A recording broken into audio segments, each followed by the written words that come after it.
Welcome, guys, to episode 11 of the Building Thriving Lifestyle podcast.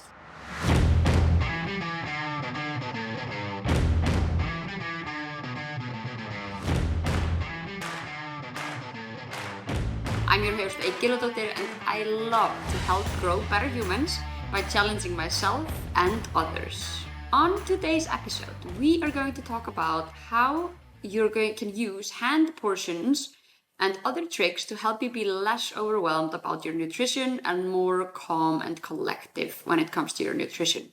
Here's the thing. Today, as you're listening, I would like to challenge you to gain a little bit of a new perspective when it comes to nutrition. Instead of viewing nutrition like so many people as something that's super hard, super overwhelming, really complicated and difficult to balance, I would like to challenge you to become more calmer about it and to start to see nutrition as a series of skills that you can actually learn, master, and get better at. So just like you spend hours and hours on refining any other skill, whether that is something you acquire in work or in your fitness, I know that you can actually develop better skills regarding your nutrition. Later on, when you're successful at developing your nutrition skill, it's going to help you have a better relationship with food. It's going to help you have the quicker recovery, recovering quickly from your workouts and having stable energy levels through the day. And it's also going to help you have that body composition and that body that you desire. And last but not least, it's going to help you be a more energetic, happy you. All of this sounds really dreamy, doesn't it? If you are an avid reader of this blog or have tuned into this podcast before, you will probably know that this is not the first time that I've talked about nutrition. I've shared a couple of different times about how to learn, how to match your energy intake with your needs, and I've also shared about how you can tweak your nutrition for your training. But today we're going to look at something a little bit different. We're going to look at how you can balance your energy throughout the day and keep track of the food that you're eating. Now, I understand that this is a little bit complicated for some people. And as soon as I say track the things that you're eating, you immediately think about that time you worked with a nutritionist and you had to weigh every single thing that you were eating and you hated it. But today, the goal is to make this a little bit less complicated for you and make sure that it's something that you can quickly enter into your life. You can start doing it right from today. And most importantly, that it's something that's super simple to follow and it kind of eases up your mindset about food. Today's podcast is brought to you by Barbells. Barbells are the most delicious protein bars that I have found out there, and I might be biased because I get a case of delicious protein bars delivered to my house every week, but they are my go-to and my favorite pick-me-up at the end of the afternoon with my cup of coffee. My favorite flavor is the salted caramel and peanut one. And the latest one that I absolutely adore is the caramel fudge one. You can find Barbells in pretty much any grocery store or tank station at this time, especially here in the UAE. And if you want to bulk stock yourself up on a case of Barbells, you can find them on both Kipsons and on Amazon. So you have them readily available when you need them. So before we dive into these hand portions today, let's talk about what I found in terms of changing habits and changing anything in your life. We're gonna have to track the thing because the practice of tracking, observing, and then reflecting over something that we are trying to get better at is the process that makes you actually successful at changing that thing. So portion sizes and the normal meals that we're having are vastly different from everyone. From one person that I will have in for a nutrition consult, they'll say, oh, I just had a small portion of rice. It was barely half a plate. And another person will come in and they'll say, oh yeah, I had a big portion of rice. I had 2 tablespoonfuls of rice. So as you can hear already there, we have different ideas about what's a small and a big portion. We have different ideas of it depends on our food culture and our norms. And it can get a little bit complicated.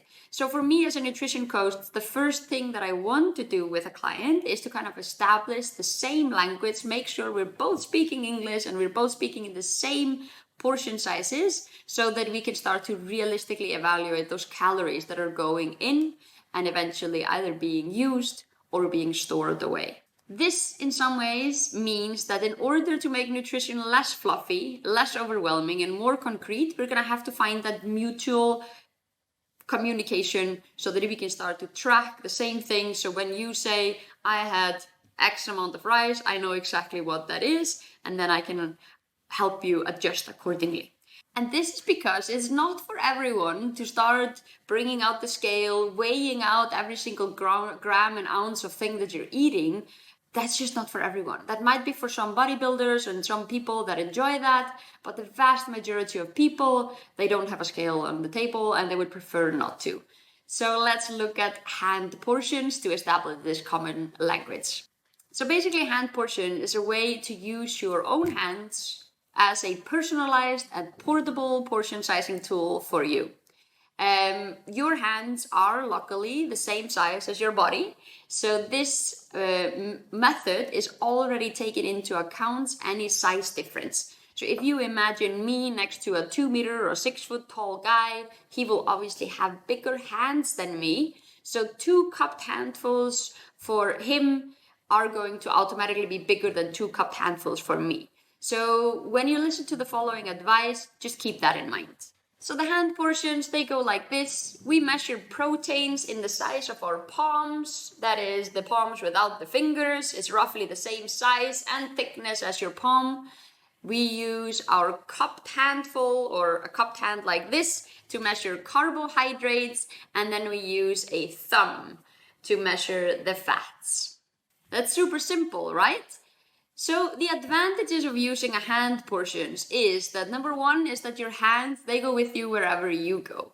You don't need any measurement cup, you don't need a food scale, you don't need anything, you just need your hand. You actually also don't need to touch the food, you can just kind of eyeball it out and you will get better at that as you go. And the super convenient part about this is that your hand will go with you whether you are eating at a restaurant, at a friend's house, you're invited out for dinner, or you're eating from a buffet restaurant. You will always have your hand. You will always be able to use that to kind of gauge your portion size. So this is super helpful when it comes to being mindful about your portions.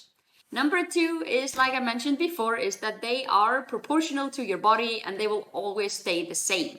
So this is a quite reliable reference point when it comes to food portions, because like I said, some people will have to eat a little bit more in a certain scenario in their life and other people a little bit less. So you can use your hand portion and your other measurement to kind of keep yourself on track.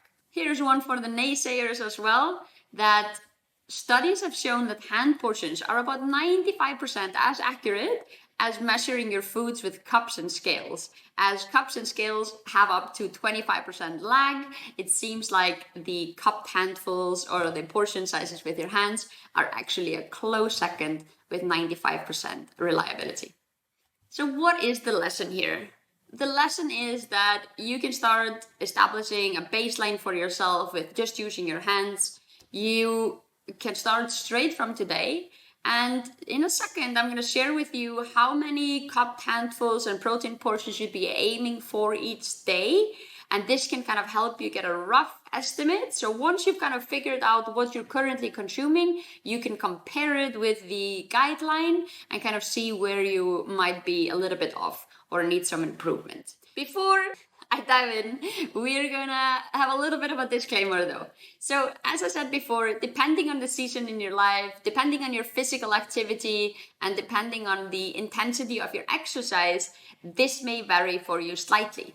We also all metabolize slightly differently. So this is like a general guideline, a baseline. If you would like any more specific help with this, I do offer nutrition consulting and I will happily help you calculate your nutrition requirements so you can get a customized portion sizes for you. But as a general guideline, most people that are average active, exercise sometimes, but not anything insane, then we're looking at this framework. You're going to be eating 1 to 2 palm sizes of protein per each meal. So that means breakfast, lunch, dinner, and if you have any snacks in between. So that can be 3 to 4 meals per day. We will also want to be eating 1 to 2 fist sizes of vegetables per each meal. And then we're going to be eating 1 to 2 cupped handfuls of carbohydrates and 1 to 2 thumb sizes of fat-dense foods. This could be cheese, oil, avocado, nuts, and so on and so forth. Okay, so this is, like I said, 1 to 2 of each per 3 to 4 meals per day, and then you should have your nutrition requirements covered. So I totally get that this is a little bit overwhelming. Maybe you want to grab a pen and paper, you want to re-listen to this episode and just go through it one more time, figure out what the portion sizes are and so on. I get this can be a little bit overwhelming, but I do hope we kind of clear things up and simplify things a little bit today. Now, if you are struggling with this, and or if you think that those general guidelines don't apply to you, like I said, I would be happy to help you calculate your more specific nutrition requirements. All you gotta do is visit my website and you can book in for a 20-minute free consultation and we can kind of take it from there. Thank you so much for tuning into this episode. I really do hope that I clarified up a little bit about nutrition and I made it just a teeny tiny bit less overwhelming. But I want to ask you today is to make sure to share this episode with a friend. If you have a friend that commonly talks about nutrition as a complicated topic, make sure to just slide them a link to this episode to help them gain a little bit more clarity too. Thank you so much for listening and I'll see you next time.